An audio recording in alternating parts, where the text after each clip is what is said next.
Okay, good morning mga kagabong. Today, i-flex lang natin ang ating mga beta fish mga kagabong. Nag-change water ako mga kagabong. 100% yan mga kagabong. Change water. Mga kagabong.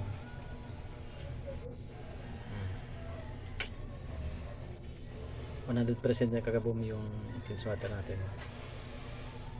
Ngayong buwan. October 20 2025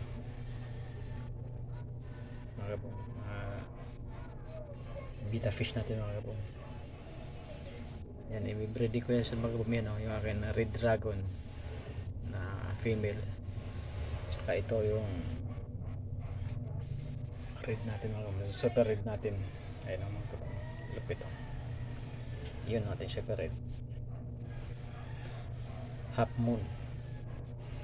Ito sa partner sa red dragon natin. Kung inyong napansin mga kabom, yung mga punit-punit na yan sa buntot niya tsaka sa ilalim ng lace niya mga kabom, kagagawa nito ng kabom yung dilaw ko. Ayan o, kasi una ginbreed ko na yan sila mga kabom hindi success, bukog sarado lang inabot ng red dragon natin na female. Kaya in-stop muna. Nilisay ko mga sila lahat para maganda na yung ano nila.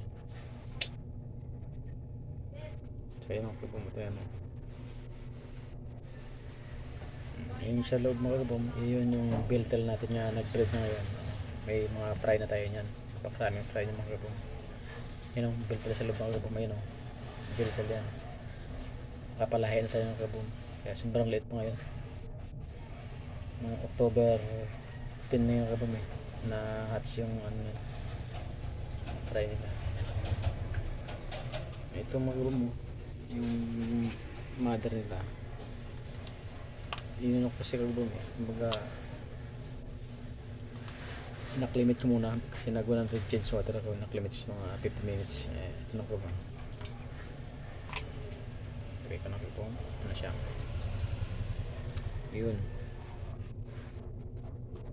Yun natin biltel mga kabong. Yan o yung green, yan rostelin mga kabong na may yellow lace at saka green sa ano. Yun may fry ako ngayon yan. Ang dami ng fry mga kabong, siguro hindi lang 100, baka almost 1,000 zero kabong. Basta napakarami kabong, dami-dami, sobrang liit pa. Kaya ayun, kaya ngayon mga kabong medyo wala pa kasi ako experience about sa fry kung paano palakihin. Under observation pa ko ngayon mga kabong, kasi yung dati kong napakarami, ngayon kukunti na sila. Ngayon ko kung may mabuhay ako nito, kahit matiran lang ako, kahit mga 10 praso lang pwede na sa akin. At least kapag fry ako, nag-success ako sa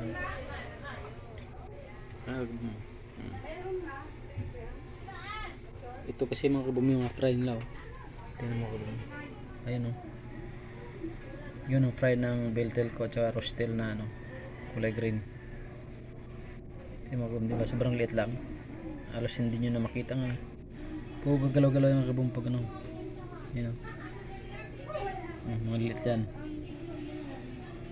Mga anak ng mga kabong, mga fry yan, sobrang liit pala, parang akala mga lisa Ngayon konti na sa mga kabong ngayon dahil nga sa wala akong masyadong alam kung paano ipakain. Tinira ko ng itlog ng nadilaw. Ayun ako, kita na gumagalaw na. Itlog nadilaw mga kabong, tinira ko sila, pinakain ko mula nung after 5 days sila. Kaya sobrang labo ito yun, siguro namatay ba sa sobrang yung pakain mga kabong. Ginawa ko, nilipat ko naman sa pinabagong pans nila. Hindi ko na pinakain, takot na ako baka may maubos na lahat Tsaka ito pala kagami yung yung koi ko na binili ko rin. Ito hindi ko pa kasi natalisay ko sa mga kabong para mag-improve pa yung kulay. Wala pa yung mga kabum partner na hanapan ng million.